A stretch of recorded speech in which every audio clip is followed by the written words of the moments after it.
So I think I also heard you say something about one of the species that you're keeping, you're breeding lots of them. Then all of a sudden you get to like the third generation, and I may be thinking about somebody else, and they quit breeding altogether. Well, actually, I can say that the one bird that I did that with, and others have experienced similar things. Not everybody, but certainly I did, and others were African harlequin quail. It's a tiny little bird from Africa. It's still being bred in Europe in some numbers, but they struggle to maintain them in the U.S. And on two separate occasions, I bought pairs, multiple pairs, 4 or 5 pairs. They laid extremely well. They hatched well, and within a matter of a few months, I went from 5 pair to 80 birds.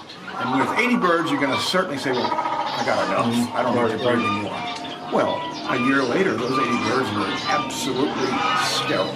They were not producing any fertile eggs, nothing I could do to change. I would incubate 200 eggs, and I was lucky to get 1 or 2 to hatch. So that's actually one of the things we do. If we have a pair of birds, and it's a rare pair of birds, we'll hold back a young pair, and we will try to get that next pair to breed, whether we need chicks or not, because we need to secure to make, to confirm that we got the next generation all set. Well, and we got some African black ducks that are, I think it's F2s from the wild. Their offspring is not producing, not laying eggs. Nothing, so we don't even know if they're fertile, well, males are fertile. I was totally bummed out by that experience, and I don't know if it was, I can't tell you if it was attributed to my husbandry or what that would cause that. Others that I knew had them experience the same thing, so it wasn't unique to me, but then I've known at least 3 individuals who were able to maintain them much longer, and still are in small numbers. I think I should have never stopped incubating eggs. I should have maintained a small hatch continuously, because perhaps there's an age-relating factor to that, and they're just not productive after a certain age, even though they're not. Yeah, and that's actually always one of our worries: is what's the next generation going to do? And I don't think a lot of aviculturists even think about that. In fact, I go to a lot of aviculturists that just have like 1 pair of this, and as Kelly McMullen says, one pair you're a collector, 5 pairs you're a breeder. But even 5 pairs, 5 pairs. As you said, you had 80 of these quails, and that might mean nothing if they're not producing. I have to admit, if I ever attempted to, whenever I would attempt to get something new, I had a goal of at least 3 pair. And looking back on it, that was minimum. Yeah. You didn't want to do anything less than that. Our minimum is 4 pairs. Some birds, but it depends on the bird. Right. Some birds we need 10 pairs though. Yeah. Because you just never know.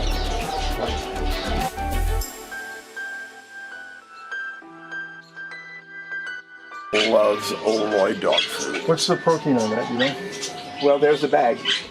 I don't know. I gotta look at our replacement for breakfast food. What does it say? This is what everybody used to feed dog food back in the. Remember that Purina high pro dog food? Mm-hmm. Oh, I do.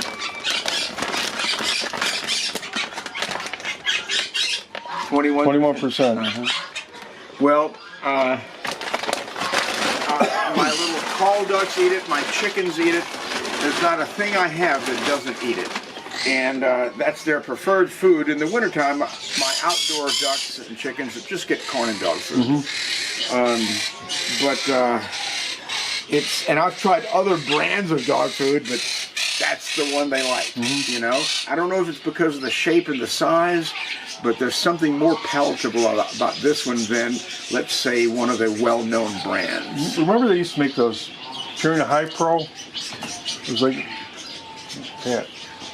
they're like an oval type pellet. And the birds loved them. And then there was also, was that Gaines dog food? It was like kidney shaped type dog food. Birds love that as well. And they don't make that type of dog food anymore. Oddly enough, a bantam breeder not far from here who does a lot of work with show bantams, when I went to visit him a year or so ago, he was using a small brand of dog kibble that was fraction of the size of that. Tiny little round pellet. And I bought some. It's very expensive because the protein content is like 26 to 28%. I'll tell you what Kelly's feeding. It's like $100 and something a bag. Well, it's costly, but they do like it. You know, I don't need to feed that to domestic geese. No. You know, but the Oroy, I'm so thankful for because you know they eat it, and I've occasionally, and I've stopped doing it for a while there. I would try to give them a little diversity and buy another brand. Well, immediately they recognize it as not being this, and they didn't want to eat it. I'd have to force them to eat it.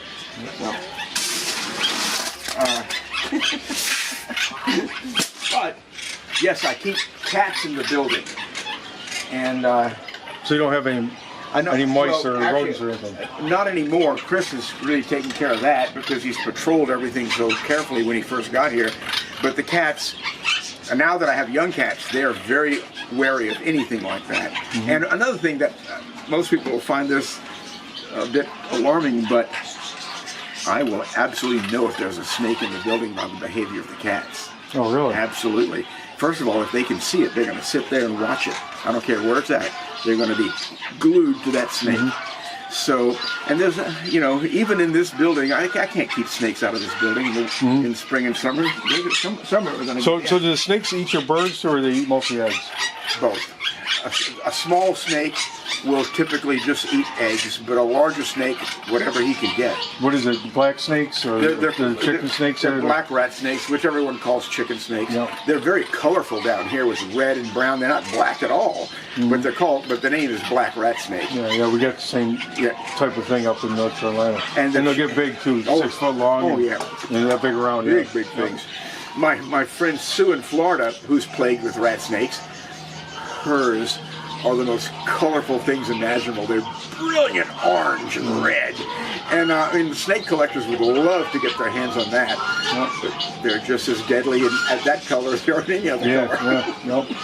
So that's all you get for snakes here? You get, I mean, obviously you probably have others. We have a lot of snakes, but that's the only one that's a problem. Yeah, the others are all, I keep king, I keep them. We allow the king snakes to survive.